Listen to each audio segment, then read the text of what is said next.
كنت نبيا وآدم بين الماء والطين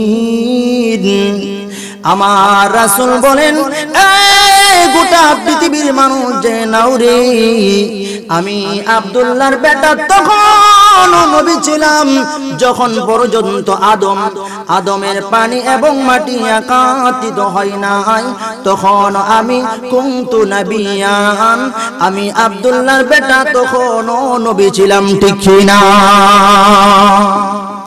ভাই রাসূল কে আল্লাহ যখন এই আদেশ দিয়ে দিল গো রাসূল এবার গোটা মক্কার ভিতরে এসে সকল মানুষকে এক জায়গায় জমায়েত করে গোটা মক্কার ভিতরে ডেকে ডেকে বলেন আরে আমার গোষ্ঠীর লোকেরা বিল কলম ونشهد أن سيدنا وسندنا وحبيبنا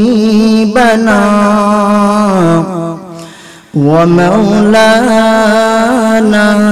محمدا عبد الله ورسوله أرسله بالحق بشيرا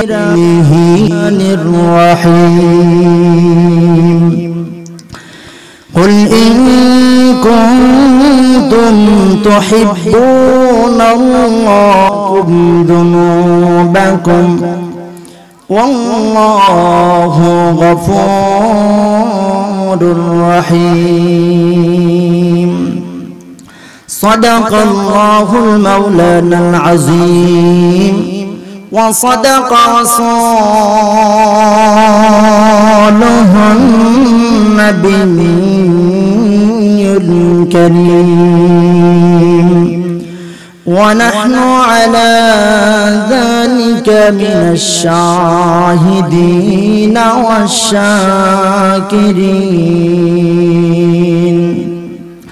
والحمد لله رب العالمين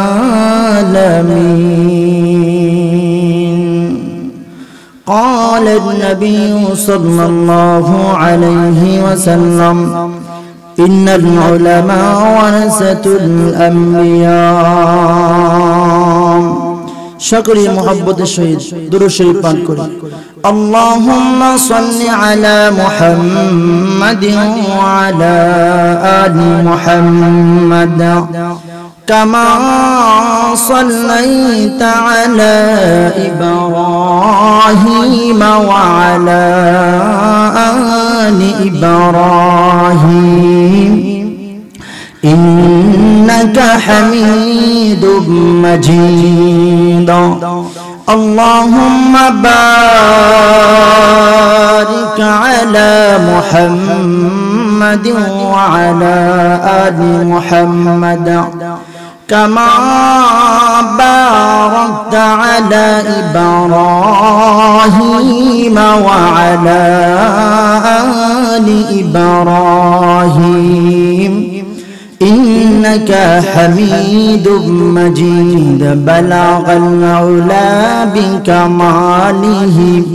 كشف الرجى بجماله حسنت جميع خصاله صلوا عليه وآله لا إله إلا الله لا إله جوري لا إله إلا الله لا إله سبحان الله والحمد لله لا إله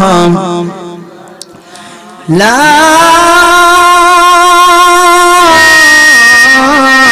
إله إلا الله محمد رسول الله صلى الله عليه وسلم الحمد لله কাসাইত পূর্বপাড়া ভূয়াবাড়ি যুবক বিন্দুর উদ্যোগে আজকের ইসলামী মহাসম্মেলনের সম্মানিত সভাপতি উপস্থিত প্রাণপ্রিয় মুসলমান ভাইরা ও আমার পর্দার আড়ালে অত্যন্ত শ্রদ্ধেয় মা ও বোনেরা, মহান আল্লাহ পাক রব্বুল আলামিনের দরবারে অসংখ্য অগণিত শুকরিয়া যে আল্লাহ সুবহান মহিয়ান গরিয়ান সর্বশক্তিমান, যিনি অত্যন্ত দয়া করে মায়া করে আপনাকে আমাকে কোরআনের মাহফিলে আসার বসার তৌফিক দান করেছেন। এই জন্য আমরা সকলেই আওয়াজ তুলে বলি আলহামদুলিল্লাহ। লক্ষ কোটি দুরূদ এবং সালাম সাইয়্যিদুল মুরসালিন খাতামুন নবিয়্যিন জনাব মুহাম্মদুর রাসূলুল্লাহ সাল্লাল্লাহু আলাইহি ওয়াসাল্লাম। ভাইরা আমার, আমি আপনাদের সামনে পবিত্র কোরআনুল কারীমের একখানা আয়াত কারিমা তেলাওয়াত করলাম। রাসূলের অসংখ্য অগণিত হাদিসের ভান্ডার থেকে একখানা হাদিসের টুকরা তেলাওয়াত করলাম। আল্লাহ রাব্বুল আলামিন যদি আমাকে তৌফিক দান করেন, কোরআন এবং হাদিসকে সামনে রেখে কিছু আলোচনা করব। এই আলোচনার উপরে আপনাকে আমাকে আমলের নিয়তি শোনা এবং বলার তৌফিক দান করুন। সকলে বলেন আমিন। ভাইরা আমার, আল্লাহ তাআলা এই আয়াতের মধ্যে বলতেছেন, কুল ইন কুনতুম তুহিব্বুনাল্লাহ, হে নবী আপনি তাদেরকে জানিয়ে দিন, তারা যদি আপনাকে মহব্বত আমাকে মহব্বত করতে চায়, তারা যেন আপনাকে মহব্বত করে। মহব্বতের মানুষের অভাব নাই, ঠিক কি না? এমন কোন মানুষকে যদি জিজ্ঞাসা করা হয় তুমি কি এমন ব্যক্তিকে ভালোবাসো কিনা, রাসূলকে তোমরা ভালোবাসো কিনা, সকলেই এক বাক্যে বলবে হ্যাঁ আমরা রাসূলকে ভালোবাসি। এই ভালোবাসার দাবিদারের মানুষের অভাব নাই, কিন্তু অনুসরণ করার মানুষের অভাব রয়েছে, ঠিক কি না? দেখেন গোটা মক্কার বেঈমান কাফিরগুলো আমার রাসূলকে ভালোবাসতো, ঠিক কি না? আর যে আবু লাহাব আমার রাসূল যখন পৃথিবীর জমিনে আগমন করলেন, আগমন করার পরে এত আনন্দিত হয়েছিল। এই আবু লাহাব তার একটা বান্দি ছিল, এই বান্দিটাকে সে আজাদ করে দিয়েছে, এত আনন্দিত হয়েছে। তাহলে সকলেই ভালোবাসে, ভালোবাসার মধ্যে কোনো কমতি নাই। শুধু ভালোবাসা দিয়ে রাসূলকে পাওয়া যাবে না, ভালোবাসতে হবে আবার অনুসরণ করতে হবে, ঠিক কি না? একটু লক্ষ্য করে দেখেন যে আবু লাহাব আমার রাসূলকে ভালোবাসতো। গোটা মক্কার ভিতরে রাসূলের অবস্থা কেমন ছিল?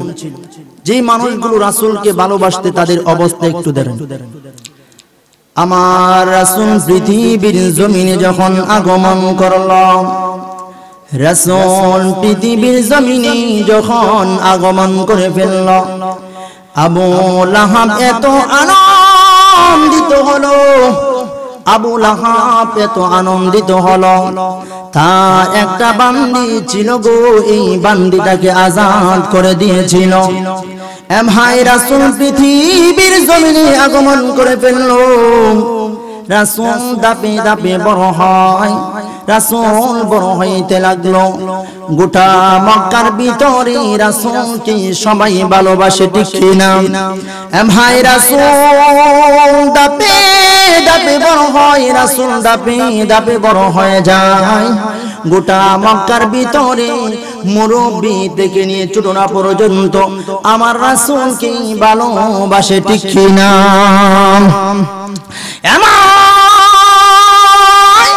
গোটা মক্কার ভিতরে রাসূলকে ভালোবাসে গো।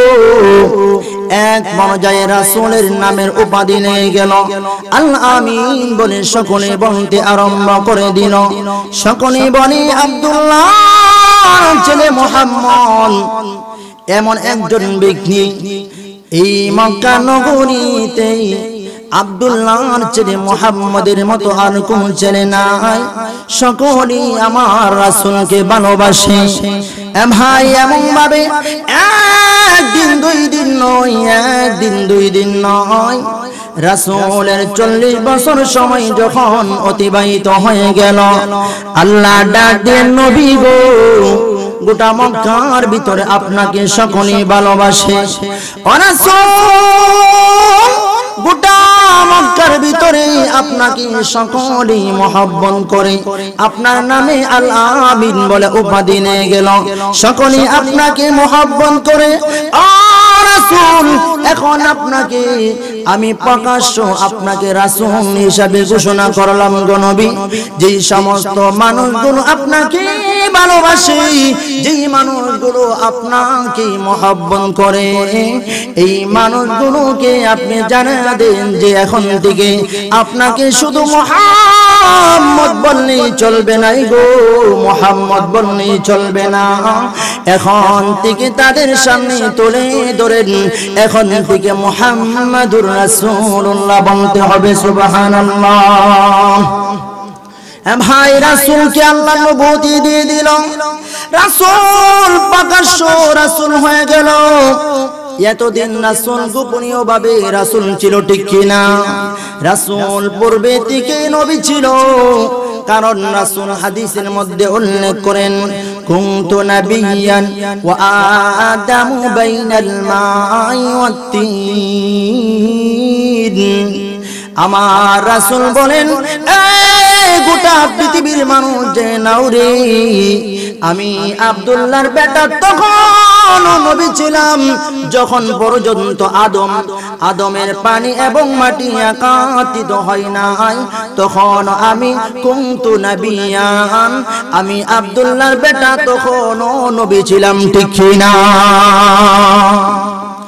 ভাই, রাসূলকে আল্লাহ যখন এই আদেশ দিয়ে দিল গো, রাসূল এবার গোটা মক্কার ভিতরে এসে সকল মানুষকে এক জায়গায় জমায়েত করে গোটা মক্কার ভিতরে ডেকে ডেকে বলেন, আরে আমার গোষ্ঠীর লোকেরা, তোমরা তো আমাকে ভালোবাসো, আমার কথা তোমরা বিশ্বাস করো। এবার তোমাদের সামনে আমি একটা কথা বলবো, তোমরা কি আমার কথাটা বিশ্বাস করবা কিনা? ভাই, রাসূল জিন্দেগিতে কোনদিন কোন একটা মিথ্যা কথা বলে নাই, মিথ্যা কথা বলে নাই। গোটা মক্কার মানুষ বলেন, আমার আব্দুল্লাহর ছেলে মুহাম্মদ জিন্দেগিতে কোনদিন কোন একটা মিথ্যা কথা বলে নাই, আজকেও সেই মিথ্যা কথা বলবে না, ঠিক কিনা? আর জোরে কোন রাসূল গোটা মক্কার ভিতরে রাসূল এলান করে দিল, আরে আমার গোষ্ঠীর লোকেরা, তোমরা যে 360 মনে তিনি ইবাদত করো, তোমরা যে গাছের পূজা করো, মাছের পূজা করো, এইগুলো করলে চলবে না, এইগুলো করলে চলবে না। এখন থেকে তোমরা এক আল্লাহর গোলামি করবা, এক আল্লাহর গোলামি করবা। আমার আল্লাহর গোলামি যদি করতে পারো, তাহলে আমার আল্লাহ তোমাদেরকে জান্নাত দান করবে, ঠিক না? ভাই, রাসূল মক্কার ভিতরে যখন এই এলান দিয়ে দিল গো, গোটা মক্কার ভিতরে, পুরো গোটা মক্কার ভিতরে আলোড়ন সৃষ্টি হয়ে গেল। কেমন কথা, কেমন কথা যে আব্দুল্লাহর ছেলে মুহাম্মদ নাকি রাসূল হয়ে গেল, ওনাকে নাকি আল্লাহ নবুয়তি দিয়ে দিল। এখন নাকি আমরা 360 মূর্তির ইবাদত করতে পারবো না, আমরা গাছের পূজা করতে পারবো না, আমরা মাছের পূজা করতে পারবো না। এমন অবস্থার মধ্য দিয়ে গোটা মক্কার যে সমস্ত মানুষগুলো আমার রাসূলকে ভালোবাসতো, এই মানুষগুলো এখন রাসূলের শত্রুতা হয়ে গেল, ঠিক কিনা? ভাই, শুরু হয়ে গেল রাসূলের মানুষগুলো যারা মহব্বত করত, এই মানুষগুলো এখন দাঁড়িয়ে গেল, ও মুহাম্মদ তুমি কি বলো? তোমাকে আমরা রাসূল হিসাবে মেনে নেব, এটা হতে পারে না। আমরা 360 মূর্তির ইবাদত করে এটাই আমরা করব। ভাই, রাসূল যখন কালিমার দাওয়াত দিয়ে দিল, এবার গোটা মক্কার বেঈমান কাফিরগুলো, যে আবু লাহাব রাসূল পৃথিবীর জমিনে আসার পরে বান্দি আজাদ করেছিল, বান্দি আজাদ করেছিল, এই আবু লাহাব রাসূলকে মারার জন্য একটা পাথর নিয়ে দাঁড়িয়ে গেল, নাউজুবিল্লাহ। আর যখন আমার রাসূল রাসূলকে মারার জন্য প্রস্তুত হয়ে গেল। শুরু হয়ে গেল রাসূলের উপরে জুলুম আর অত্যাচার, ঠিক কি না? যেই মানুষগুলো 40 বছর পর্যন্ত রাসূলকে ভালোবাসতো, এই মানুষগুলোকে যখন কালিমার দাওয়াত দিল, এই মানুষগুলো এখন রাসূলের বিরোধিতা করতে আরম্ভ করলো। এমন ভাবে রাসূলের উপরে যখন আক্রমণ করতে আরম্ভ করে দিল, আল্লাহ ডাক দেন, নবী গো, এই গোটা মক্কার বেঈমান কাফিরগুলো আপনাকে এতদিন ভালোবাসতো, এখন তারা আপনার শত্রু হয়ে গেল গো। এই জন্য আমি আল্লাহ আদেশ দিলাম, নবী আপনি এখন মক্কা ছেড়ে মদিনায় হিজরত করেন। ভাই রাসূলকে আল্লাহ আদেশ দিয়ে দিল মক্কার জমিন ত্যাগ করার জন্য। আমার রাসূল এবার মক্কা থেকে মদিনায় চলে যাবে। মদিনায় যখন চলে যাইবে গো, মদিনার এমন একটা স্থানে গিয়ে দাঁড়ায় গেল, যে স্থানটা হলো কাসাইটের জমিন শেষ, ব্রাহ্মণবাড়িয়ার জমিন শুরু। এমন একটা রাস্তার মধ্যে দাঁড়িয়ে গেল, পাওটা তুললে মদিনার জমিনের মধ্যে রাসূলের পাও পড়বে। এমন একটা স্থানে যখন রাসূল দাঁড়িয়ে গেল, রাসূল মক্কার দিকে তাকায়, মক্কার দিকে তাকায়। রাসূল মক্কার দিকে তাকায়া চোখের পানিগুলো ছেড়ে ছেড়ে দিয়ে কাঁদেন। আমার রাসূল ডাক দেন, এ আমার মক্কা, তোমার মধ্যে আমি জন্মগ্রহণ, তোমার মধ্যে আমি নামাজ আদায় করলাম। এ আমার জন্মভূমি মক্কা, তোমার মধ্যে আমি জন্মগ্রহণ করলাম। তোমাকে ছেড়ে মন যেতে চাই না রে, তোমাকে ছেড়ে মন যেতে চাই না। তবে আমার আল্লাহ আদেশ দিয়েছেন, এই জন্য আমার চলে যাইতে হয়। আমার রাসূল যখন এই জায়গার মধ্যে চোখের পানিগুলো ছেড়ে ছেড়ে দিয়ে কাঁদেন, আমার আল্লাহ ডাক দিবেন, ও জিবরাইল যাও আমার বন্ধুর কানে শোনায়া দাও, ইন্নাল্লাযী ফারাদা আলাইকাল কুরআন লারাদ্দুকা ইলা মাআদ। আল্লাহ ডাক দে, ও জিবরাইল আমার বন্ধুর কানে জানায়া দাও, ওই দিন বেশি দূরে নয় রে, ওই দিন বেশি দূরে নয়, আল্লাহ আবারও মক্কার জমিনে আমার রাসূলকে মক্কার জমিনে ফিরাইয়া বিজয়ী বেশে আগমন করাইবে। ভাই রাসূল মদিনায় চলে যাবে। মদিনায় যাওয়ার পরে গোটা মদিনার ভিতরে আবার এলান হয়ে গেল, আব্দুল্লাহর বেটা মুহাম্মদ নাকি রাসূল হিসাবে ঘোষণা হয়েছে। আমার রাসূলকে গোটা মদিনার ভিতরে আবার রাসূলের ভালোবাসার মানুষ হয়ে গেল। গোটা মদিনার ভিতরে রাসূলকে সবাই ভালোবাসে। গোটা মদিনার মুরব্বি থেকে নিয়ে ছোটরা পর্যন্ত রাসূলের শানে কাসিদা পাঠ করে রাসূলের শানে নাচ পেট করতেছেন। এমন একটা অবস্থার মধ্য দিয়ে রাসূল গোটা মদিনার ভিতরে যাওয়ার পরে সকলে রাসূলকে ভালোবাসে। এমন অবস্থার মধ্য দিয়ে রাসূল কিছুদিন ভালোই ছিল, কিছুদিন যাওয়ার পরে আবার আরেক দল ইহুদি বাইর হয়ে গেল। ইহুদি দলগুলো আমার তারা চিন্তা করলো, আব্দুল্লাহর ছেলে মুহাম্মদ মক্কার জমিন থেকে মদিনার জমিনে আগমন করেছে, মদিনার জমিনে এসে ভালোভাবে চলে, এটা হতে পারে না। ভাই রাসূলের সাথে শত্রুতা আরম্ভ করে দিল। আবার মক্কার আবু জাহেলদের সাথে তারা যোগাযোগ করে আমার রাসূলের সঙ্গে তারা যুদ্ধ করার জন্য প্রস্তুত হয়ে গেল। ভাই রাসূলের অবস্থার মধ্য দিয়ে আল্লাহ ডাক দেন, নবী গো মক্কার জমিনে বেঈমান কাফিরগুলো আপনার উপরে আঘাত করেছে, আপনি তাদেরকে কোনো কিছু বললেন না, পাল্টা পুনরায় তাদের উপরে আঘাত করলেন না। ও রাসূল এটা মক্কার জমিন নয় গো, এটা মক্কার জমিন নয়, এটা মদিনার জমিন। আমি আল্লাহ আদেশ দিলাম গো, এখন শুধু আপনি একা মাইর খাইবেন, এটা হতে পারে না।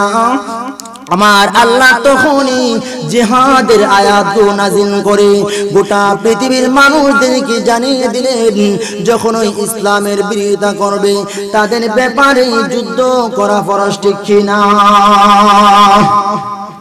ভাই যুদ্ধের পরিচালনা হয়ে গেল। মক্কার বেঈমান কাফিরগুলো আমার রাসূলের সাথে মোকাবেলা করবে। ওই মানুষগুলো যারা রাসূলকে প্রথম অবস্থায় ভালোবাসতো, এই মানুষগুলো রাসূলের শত্রু হয়ে গেল। আর এমন একদল মানুষ ছিল যারা প্রথম দিকে রাসূলকে ভালোবাসতো, যে ভালোবাসার মানুষগুলো রাসূলের সাথে একসাথে হয়ে রাসূলেরকে এমন ভাবে তারা ভালোবাসে, রাসূলের সাথে তারা যুদ্ধের মধ্যে অংশগ্রহণ করবে। এমন মুসলমানদের সাথে যুদ্ধ হয়ে যাবে। যুদ্ধ হয়ে গেল। এমন অবস্থার মধ্য দিয়ে অনেকগুলো যুদ্ধ পরিচালিত হলো। এর মধ্যে দুইটা যুদ্ধ ছিল বড় যুদ্ধ। একটা হলো উহুদের যুদ্ধ, আর একটা হলো বদরের যুদ্ধ। ঠিক কিনা? উহুদের যুদ্ধ হয়ে যাবে। রাসূল গোটা মক্কার বেঈমান কাফেরগুলো রাসূলের সাহাবীদের উপরে আক্রমণ করবে। উহুদের প্রান্তরে বেঈমান কাফেরগুলো একসাথে জমায়েত হয়ে গেল। আমার রাসূল তখন 1000 সাহাবীদেরকে এমন ভাবে সাহাবীদেরকে রাসূলের সাথে যুদ্ধের জন্য প্রস্তুত গ্রহণ করলেন। আমার রাসূল যখন 1000 সাহাবী উহুদের প্রান্তরে রওনা হয়ে গেল, পথের মধ্যে এই 1000 সাহাবী থেকে 300 জন সাহাবী রাসূলকে ডাক দিবেন, ও নবী, আমাদের মনে হয় যে গোটা মক্কার বেঈমান কাফেরগুলো একসাথে হয়েছে, আমাদের মনে হয় আমরা ওই উহুদের প্রান্তর দিকে ফিরে আসতে পারবো না। এই মুসলমান ছিল মুনাফিক মার্কা মুসলমান, তাদের ঈমানের মধ্যে দুর্বলতা ছিল। তারা চিন্তা করে এখন যদি আমরা মুহাম্মদের সাথে যাই তাহলে উহুদের প্রান্তরে যাওয়ার পরে উহুদের প্রান্তর দিকে মুসলমানরা ফিরে আসতে পারবে না, তারা বেঁচে যাবে, পুনরায় বেঈমান কাফেরদের সাথে তারা হাত মিলিয়ে ফেলবে। এই অবস্থার মধ্য দিয়ে আমার রাসূলকে যখন তারা এই কথা বলল, আমার রাসূল ডাক দিয়ে বলেন, যাও তোমরা যদি ইসলামের পিছন দিক থেকে ইসলাম থেকে সরে যাও, এতে আল্লাহর কসম করে বলি ইসলামের কোনো ক্ষতি হবে না। ঠিক কিনা?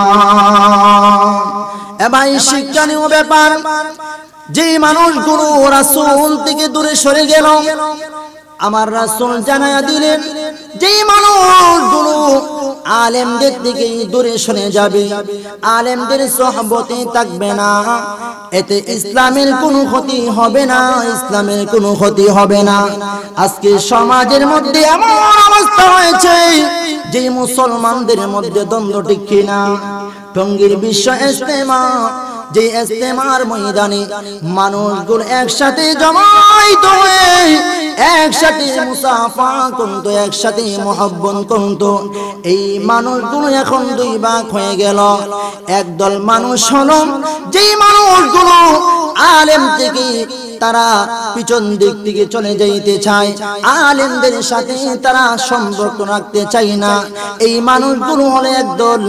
আরেক মানুষ হলো যারা আলেমদের সাথে আজকে বিশ্ব ইজতেমার টঙ্গীর ইজতেমার ময়দানে। ঠিক কিনা? এমাই রাসূল জানায়া দিলেন, ইন্নাল উলামা ওয়ারাসাতুল আম্বিয়া, রাসূল জানায়া দিলেন উলামায়ে কেরাম হলো রাসূলের ওয়ারিস। ঠিক কিনা? নবীগণের ওয়ারিস হলো উলামায়ে কেরাম। যারা উলামায়ে কেরামদের সাথে থাকবে তারা রাসূলের সাথে থাকবে। ঠিক কিনা? এই জন্য যাও, যদি তোমরা মনে করো আলেমদের থেকে দূরে সরে যাইবা, যাও, এতে আল্লাহর কসম করে বলি এতে ইসলামের চুল পরিমাণ ক্ষতি হইবে না। ঠিক কিনা? ভাই রাসূলের 300 সাহাবী মুনাফিক মার্কা সাহাবী গুলো রাসূলকে ডাক দিবে, ও রাসূল, আমাদের মনে চায় আমরা ওই যুদ্ধের মধ্যে পরাজিত হব, আমরা সেই যুদ্ধের ময়দানে অংশগ্রহণ করব না। রাসূল ডাক দেবেন, যাও যাও, তোমরা 300 জন সাহাবী যদি ইসলামের পিছন দিক থেকে সরে যাও, এতে ইসলামের কোনো ক্ষতি হইবে না। রাসূল এবার 700 সাহাবী লইয়া উহুদের প্রান্তরে রওনা হয়ে গেলেন। ভাই উহুদের প্রান্তরে রাসূল যখন 700 সাহাবী লইয়া উহুদের প্রান্তরে চলে গেলেন, সেখানে যাওয়ার পরে রাসূল নিজেই সেনাপতির দায়িত্ব গ্রহণ করবে। রাসূল ওই উহুদের প্রান্তরে রাসূল সেনাপতির দায়িত্ব গ্রহণ করবে। রাসূল 700 সাহাবী থেকে 50 জন সাহাবীকে আলাদা করলেন, যারা তীর চালানের ব্যাপারে বড় পারদর্শী ছিল। এমন 50 জন সাহাবীকে রাসূল আলাদা করে আর 650 সাহাবীকে রাসূলের সাথে একসাথে রাখলেন। এমন অবস্থার মধ্য দিয়ে রাসূল নিজেই সেনাপতির দায়িত্ব গ্রহণ করবেন। রাসূল উহুদের প্রান্তরে নিজেই সেনাপতির দায়িত্ব গ্রহণ করবেন। রাসূল যুদ্ধের পোশাক পরিহিত করলেন। রাসূল সকলকে জায়গায় স্থান ত্যাগ করে দিলেন যে তোমরা এই স্থানে থেকেই তোমরা যুদ্ধ চালিয়ে যাবে। এই অবস্থার মধ্য দিয়ে আর 50 জন সাহাবীকে রাসূল একজনকে আমির বানায়া দিলেন। আব্দুল্লাহ ইবনে জুবাইরকে রাসূল আমির বানায়া দিলেন। আব্দুল্লাহ ইবনে জুবাইরকে ডেকে বলেন, এই 50 জন সাহাবী তুমি উহুদের প্রান্তরে রোমা পাহাড়ের চূড়ায় থাকবা, রোমা পাহাড়ের চূড়ায় থাকবা। তবে সাবধান, আমি রাসূল তোমাদেরকে নসিহত করে দিলাম, আমরা যখন যুদ্ধের ময়দানে যুদ্ধ যখন লেগে যাবে, যুদ্ধের ময়দানে যদি আমরা পরাজিত হয় অথবা আমরা বিজয় হয়, তাহলেও তোমাদের স্থান ত্যাগ করবা না। রাসূল এই আদেশ দিয়ে আব্দুল্লাহ ইবনে জুবাইরকে আমির বানায়া দিল গো। আমির বানায়া যখন দিলেন, আব্দুল্লাহ ইবনে জুবাইর 50 জন সাহাবী নিয়া ওই রোমা পাহাড়ের চূড়ায় চলে গেল। আর এই দিক দিয়ে রাসূল নিজেই সেনাপতির দায়িত্ব গ্রহণ করবে। মুহূর্তের মধ্যে বেঈমান কাফেরদের সাথে যুদ্ধ লেগে গেল। বেঈমান কাফেরগুলোর সাথে যখন যুদ্ধ লেগে গেল গো, এই অবস্থার মধ্য দিয়ে মুসলমানরা এমন ভাবে তীর চালানো শুরু করে দিল, মুহূর্তের মধ্যে বেঈমান কাফেরগুলো উহুদের প্রান্তর থেকেই পলায়ন করতে বাধ্য হলো। ভাই যুদ্ধ হয়ে গেল, বেঈমান কাফেররা পরাজিত হয়ে যুদ্ধের মাঠে তারা পলায়ন করলেন। তারা যে যুদ্ধের পোশাক পরিহিত আসছিল, তারা যে মাল সামানগুলো নিয়ে আসছিল, এই মালগুলো বলা হয় শরীয়তের ভাষায় বলা হয় গনিমত। এই মালগুলো তারা যে যুদ্ধের ময়দানে রেখে গেল, এই মালগুলো গোটা নবীর সাহাবীরা এই মালগুলো সংগ্রহ করতে আরম্ভ করে দিল। ভাই মুসলমানরা প্রথম অবস্থায় বিজয় হয়ে গেল। বিজয় হয়ে যখন যাবে, আমার রাসূলের সাহাবীরা 50 জন সাহাবীর কানে এই খবরটা চলে গেল যে মুসলমানরা তো বিজয় হয়ে গেল, বিজয় হয়ে গেল। তারা এখন গনিমতের মাল সংগ্রহ করে। এই খবর যখন ওই 50 জন সাহাবীর কানে যখন পৌঁছে গেল, তখন তাদের মধ্য থেকে 40 জন সাহাবী ডাক দিয়ে বলেন, ও আব্দুল্লাহ ইবনে জুবাইর, আমরা তো এখন বিজয় হয়ে গেলাম, আমরাও যাই, আমরাও সেখানে গিয়ে গনিমতের মাল সংগ্রহ করি। আব্দুল্লাহ ইবনে জুবাইর ডেকে বলেন, ও আমার নবীর সাহাবীরা শোনো, আমার রাসূল মানা করেছে যেন আমরা সেই স্থান ত্যাগ না করি। তারপরেও মুসলমানরা যে 40 জন সাহাবী বললেন, ও আব্দুল্লাহ ইবনে জুবাইর, আমরা তো বিজয় হয়ে গেলাম, আমরা চলে যাই। এই কথা বলে তারাও গনিমতের মাল সংগ্রহ করার জন্য চলে আসলো। ভাই বেঈমান কাফেরদের মধ্য থেকে একজন নবীর সাহাবী খালিদ বিন ওয়ালিদ তখনও তিনি কালিমা পড়েন নাই, তিনি কালিমা পড়েন নাই। এই খালিদ বিন ওয়ালিদ ডেকে বলেন, ও আমার সাথী সঙ্গীরা শোনো, মুসলমানদের হাতে এমন ভাবে মার খাইলাম, এমন ভাবে মার খাইলাম, আমি আমার তো বরদাস্ত হই না। আমার মনে চাই পুনরায় আবার মুসলমানদের উপরে আক্রমণ করব। কে আছো আমার সাথে পুনরায় মুসলমানদের উপরে আক্রমণ করবা? এই অবস্থার মধ্য দিয়ে খালিদ বিন ওয়ালিদ কিছু বাহিনী তৈরি করে ওই রোমা পাহাড়ের চূড়ায় 40 জন সাহাবী যে চলে আসলো। এখন তারা সেই জায়গার মধ্যে গিয়ে দেখে এই জায়গাটা বড় সুবর্ণ সুযোগ। 10 জন সাহাবী দাঁড়িয়ে রইলেন। এই 10 জন সাহাবীর উপরে খালিদ বিন ওয়ালিদ এমন জোরে তীর চালাইতে আরম্ভ করে দিল। মুহূর্তের মধ্যেই 10 জন সাহাবী জমিনের মধ্যে শাহাদাত বরণ করলো। ভাই, এমন ভাবে যুদ্ধের ময়দানে উহুদের প্রান্তরে নবী সাহাবীদের উপরে এমন ভাবে আক্রমণ করতে আরম্ভ করে দিল।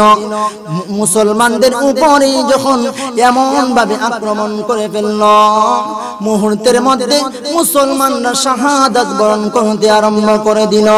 এর মধ্য দিয়ে একজন বেঈমান কাফের চিন্তা করলো, এখন মুহাম্মদকে শেষ করে দিতে হবে। নাউজুবিল্লাহ, আর জোরে এখন না নাউজুবিল্লাহ।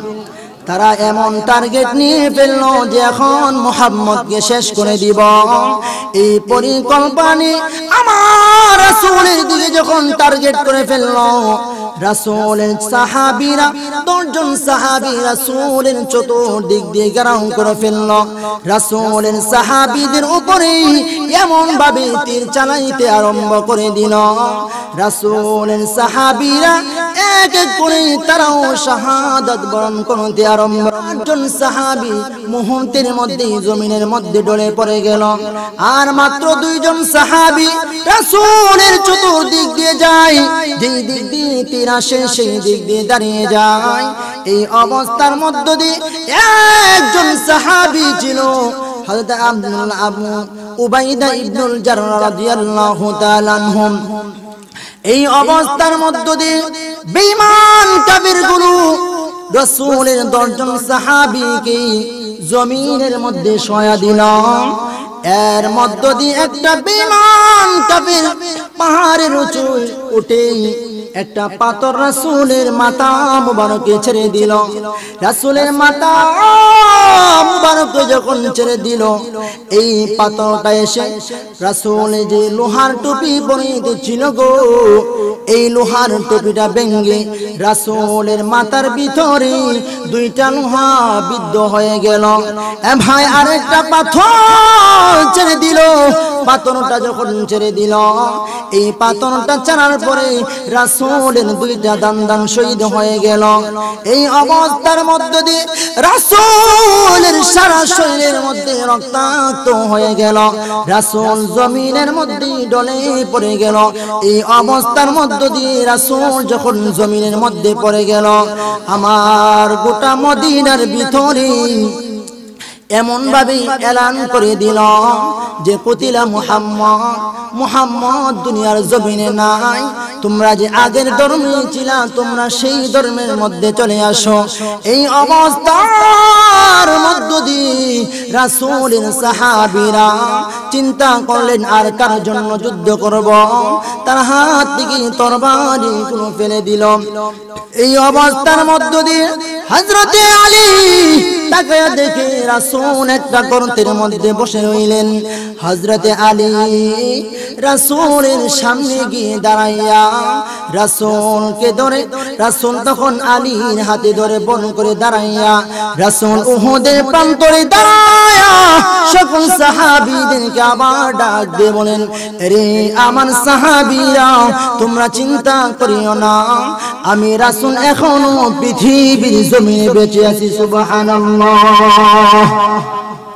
এ ভাই, অবস্থার মধ্য দিয়ে রাসূলের সাহাবীরা একসাথে জমাইত হয়ে গেল। একসাথে যখন জমাইত হয়ে গেল, এমন সময় তাকায়া দেখে রাসূলের মাথা মুবারকের মধ্যে দুইটা লোহার টুকরা বিদ্ধ হয়ে রইল, আর রাসূলের দুইটা দান্দান শহীদ হয়ে গেল। রাসূলের দান্দানগুলো শহীদ হয়ে গেল। এই অবস্থার মধ্যে দিয়ে রাসূলের সারা শরীরের মধ্যে রক্তাক্ত। এই অবস্থার মধ্য দিয়ে আবু উবাইদা ইবনুল জাররাহ এমন একজন সাহাবী দৌড়াই এসে বলেন, ও আবু বকর, আমার রাসূলের মাথা মুবারকে যে দুইটা লোহার টুকরা বিদ্ধ হল গো, এই লোহার টুকরাগুলো আমি আবু উবাইদা ইবনুল জাররাহ ছাড়া আর কেউ বাহির করতে পারবে না। ভাই, আবু উবাইদা ইবনুল জাররাহ চিন্তা করলেন, রাসূলের মাথা মুবারকে যে দুইটা লোহার টুকরা বিদ্ধ হলো, এইগুলো যদি আমি একটানে বাহির না করতে পারি তাহলে আমার রাসূল ব্যথা পাইবে ঠিক কিনা। এই অবস্থার মধ্য দিয়ে আবু উবাইদা ইবনুল জাররাহ এমন জোরে টান দিলেন, টান দেওয়ার সাথে সাথে আমার রাসূলের দুইটা লোহার বিদ্ধ যে হয়েছিল এই লোহার টুকরাগুলো বাইর হয়ে গেল। ভাই, আবু উবাইদা ইবনুল জাররাহ যে দাঁতগুলো দিয়ে এই লোহার মধ্যে কামড় দিয়েছিল, এই লোহাটা বাহির হওয়ার সাথে সাথে আবু উবাইদা ইবনুল জাররাহ যে দাঁতগুলো ছিল গো, এই দাঁতগুলো জমিনের মধ্যে পড়ে গেল। এই আবু উবাইদা ইবনুল জাররাহ তিনি এমন ভাবে রাসূলকে ভালোবাসছিল, এই কথাটাই বোঝানোর জন্য আসছে। ভাই, রাসূলকে অনুসরণ করতে হবে, শুধু ভালোবাসলে চলবে না। ভালোবাসছিল মক্কার গোটা, মক্কার ভিতরে যত বেঈমান কাফের ছিল তারা রাসূলকে ভালোবাসছিল ঠিক কিনা, কিন্তু তারা অনুসরণ করে নাই। এই জন্য রাসূল জানায়া দিল, তোমরা যদি আমাকে ভালোবাসো আবার অনুসরণ করতে পারো, হাসরের ময়দানে আমি রাসূল তোমাদেরকে সুপারিশ করে আমি আল্লাহ তাআলার তৈরি জান্নাতের ভিতরে ঢুকায়া দেব। ভাই, সাহাবীরা রাসূলকে কেমন ভালোবাসছিল, এই জন্য রাসূল বলেন, তোমরা যদি আমাকে এমন ভাবে ভালোবাসতে পারো তাহলে আমি আল্লাহ তাআলার দরবারে তোমাদেরকে সুপারিশ করে জান্নাতে দিব। ভাই, আবু উবাইদা ইবনুল জাররাহ তিনি দুইটা যুদ্ধের ময়দানে এমন কিছু অবদান রেখেছিল, যে অবদানটা ছিল মুসলমানদেরকে শিক্ষা দেওয়ার জন্য, যে রাসূলকে যদি তোমরা এমন ভাবে ভালোবাসতে পারো গো তাহলে রাসূল তোমাদের প্রতি খুশি হয়ে যাবে। তিনি উহুদের প্রান্তরে ওনার দাঁতগুলো শহীদ করে দিয়েছিল। উনি বদরের যুদ্ধের ময়দানে এমন একটা বিষয় অর্জন দিয়েছিল, এই রাসূল তার শানে আল্লাহ তাআলা পবিত্র কোরআনের আয়াতগুলো নাযিল করেছিল। আমার আল্লাহ তাআলার নবীর সাহাবী আবু উবাইদা ইবনুল জাররাহ বদরের যুদ্ধের ময়দানে কি করেছিল? ভাই, বদরের যুদ্ধের ময়দানে রাসূল সকলকে যা স্থান ত্যাগ করে দিলেন, যে তোমরা সেই স্থানে দাঁড়িয়ে তোমরা যুদ্ধ চালিয়ে যাবে। এই অবস্থার মধ্য দিয়ে আবু উবাইদা ইবনুল জাররাহ তাকায়া দেখে এমন একজন ব্যক্তি রাসূলের চতুর্দিক দিয়ে একটা তরবারি নিয়ে দৌড়তে আরম্ভ করেছে। কেন তরবারি নিয়ে দৌড়ায়? তাকায়া দেখে সেই সুবর্ণ সুযোগ বিশ্রায়, যে রাসূল কখন রাসূলের উপরে আঘাত করা যাবে। এই অবস্থার মধ্য দিয়ে আবু উবাইদা ইবনুল জাররাহ দৌড়াইয়া রাসূলের সামনে এসে হাজির হয়ে গেল। ওই যে বেঈমান কাফেরটা রাসূলকে মারার জন্য আসছিল, এই বেঈমান কাফেরটা আবার চলে গেল। দ্বিতীয়বারও আবার আসছে, আবার আবু উবাইদা ইবনুল জাররাহ তার সামনে দাঁড়ায়া গেল। এমন ভাবে 3 বার রাসূলকে মারার জন্য আসলো। এই অবস্থার মধ্য দিয়ে আবু উবাইদা ইবনুল জাররাহ ওনার হাতে একটা তরবারি ছিল। এই তরবারিটা এমন জোরে আওয়াজ দিয়েছে, এই তরবারি যখন উঠাইলেন, তরবারি ওঠার সাথে সাথে ওই ব্যক্তির তলনাটা 40 হাত দূরে গিয়ে পড়েছে। ভাই রাসূলের জন্য কেমন মহব্বত ছিল এই আবু উবাইদা ইবনুল জাররাহ, ইসলামের জন্য এমন অবদান রেখেছিল। কি অবদানটা রেখেছিল? আল্লাহর রাসূল যখন ওই সমস্ত যেই সমস্ত বদরের যুদ্ধের ময়দানে যে মানুষগুলো কতল হয়েছিল, এই মানুষগুলোকে রাসূল একসাথে জমায়েত করবেন। রাসূল জমায়েত করতেছেন, হঠাৎ করে তাকায় দেখে একটা লোক দেখা যায়। এই লোকটা হলো, তার মাথাটা এখানে অনেক দূরে পড়ে রইল আর বটিরা তার সামনে পড়ে রইল। এই অবস্থার মধ্য দিয়ে রাসূল ডাক দিয়ে বলেন, এই লোকটা মাথাটা কোথায়? তাকায়া দেখে 40 হাত দূরে পড়ে রইল। এই মাথাটাকে যখন আমার রাসূলের হাতে দিল, রাসূল এই মাথাটা যখন একসাথে করলেন, একসাথে করার পরে তাকায়া দেখে এই লোকটার কেউ নাই, আর কেউ নয়, এই লোকটা হলো আবু উবাইদা ইবনুল জাররাহর পিতা। বাবা এই সন্তান রাসূলের প্রেমে এত মহব্বত দেখাইলেন, তার বাবা রাসূলকে মারার জন্য আসছে, তিনি সেই বাবার মাথাটাকে আলাদা করে ফেলেছেন। এইটা প্রমাণ করেছেন যে রাসূলকে ভালোবাসতে হবে নিজের জীবনের চাইতেও রাসূলকে বেশি ভালোবাসতে হবে, ঠিক কিনা? শুধু ভালোবাসলেই চলবে না, নবীর শানে গান গাইলেই চলবে না, রাসূলকে ভালোবাসতে হবে, আবার অনুসরণ করতে হবে, ঠিক কিনা? আল্লাহ রাব্বুল আলামিন আমাদেরকে রাসূলকে ভালোবাসার তৌফিক দান করেন, রাসূলকে অনুসরণ করে রাসূলের আদর্শে চলার তৌফিক দান করেন। সকলে বলেন আমিন। আখির দাওয়ানা আলহামদুলিল্লাহি রাব্বিল আলামিন।